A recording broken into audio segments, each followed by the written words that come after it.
Good morning, 8th grade. Today we're going to use the packet that you had in Tuesday's folder. Be reminded to keep these papers intact, don't separate them, and when we're finished at the end of the week, they will go back inside of Tuesday's folder. Please put your name, class, and date, November 11th, on the top of Lesson 17's paper. Before we even begin with the information in lesson number 17, I want to have us review everything that we do is based upon a lesson that we've already had, and that's why it's so important to stay current and stay up to date. And that's why I was telling you as 7th graders how important the work that we were doing last year was, because everything that we have is review. Not only review from last year, but this is now review from what we've had again this year.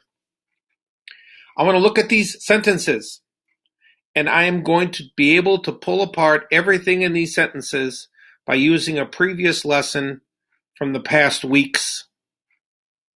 I can find the subject. We see the subject in this pinkish color. I can find the verb, the predicate. We called these once upon a time the simple subject and the simple predicate. In gray, I have prepositional phrases. And most recently, in this orange color, I have a direct object. So if I look at all of these sentences on this page, what am I noticing? It's all review. We're doing this because next week you're going to have quizzes and tests, and it's going to be on finding the verb in the sentence, telling whether it is transitive or intransitive. Is there a direct or indirect object? Does this sentence have a subject complement on account of the fact that the verb is a linking verb? Is it a predicate noun or a predicate adjective? For each one of the sentences, if you approach it and if you pull it apart, it makes it really simple for you to find what it is that you need to find and label what it is that needs to be labeled. I want you to take a couple of minutes and go down, and I want you to highlight or label these sentence parts. Once again, the pink is the subject in each one of the sentences. The green is the predicate, is the verb. If there's an object, it's in orange, and the gray color, which in some instances is most of the sentence, those are prepositional phrases. This part of identifying isn't going to change. We're going to continue to do this as the year progresses. It's extremely advantageous for you to be able to do this.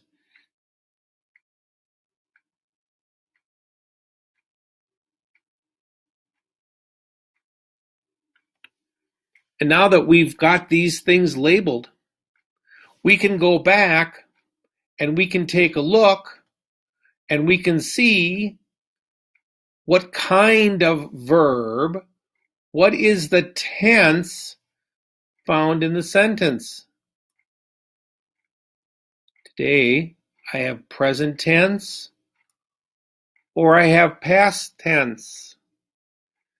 You might remember from our discussion last year, if you were with us at Garden Homes, that our verbs either end in S or don't end in S, and it's just the opposite of a noun. If it doesn't end in S, it probably is plural or begins with the word I. I smell the fresh bread. They smell the fresh bread. You would not say she smell the fresh bread. The coach calls practice daily. What is my subject? The subject is coach. What does the coach do? Calls.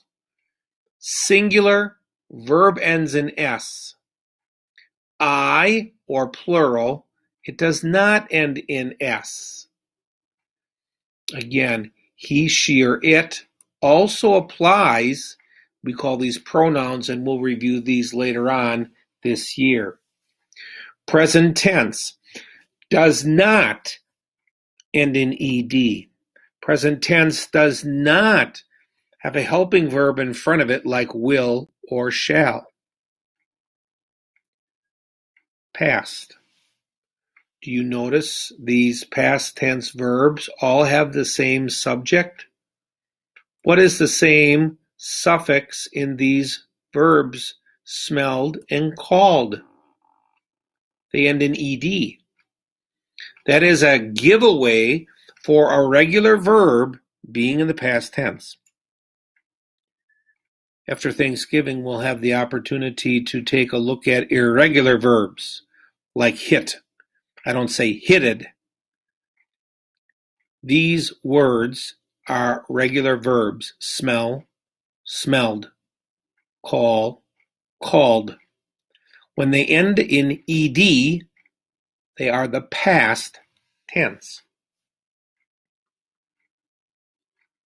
So now you've already identified what the simple subject and simple predicate is in the sentence. And now looking at each one of those green highlighted words that I have on my screen, can you tell which is past? Which one is present? Which one ends in ed? Which one does not? Or which one ends in s? So which numbers would be past? Number 1, number 3, number 4, number 9, number 6, number 11. Knows, study, enjoy, I missed another one, my bad. Gained, traveled, past, encountered, past. Knows, study, enjoy, show, present. 1, 3, 4, 6, 8, 9, 11 are past. There is nothing on this page that you have not previously reviewed a whole lot of different times. I have a simple subject. I have a simple predicate. I have a prepositional phrase. I have a direct object. All of that you know. The only add-on, the only new takeaway from today is how do I label the verb? How do I label the simple predicate? I'm not saying whether it's a helping verb. I'm not saying whether it's an action verb. I'm doing it by a tense. And as you might remember from last year, we have several other tenses. How about going to sentence number 12 on the next page? Again, we notice we have the same sentence parts. All of these sentences. I look at number 13, he learned, and everything else is a prepositional phrase. All of these sentences through number 20, these are all review sentence parts. Every sentence has a simple subject, a simple predicate. It may have a prepositional phrase. It may have an object, but again, these are all things that we have discussed in the past.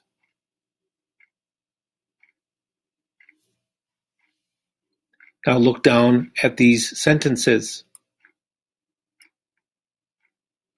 ED, past. 15, past. 17, past. 19, past. 12, 14, 16, 18, and 20 are present tense verbs.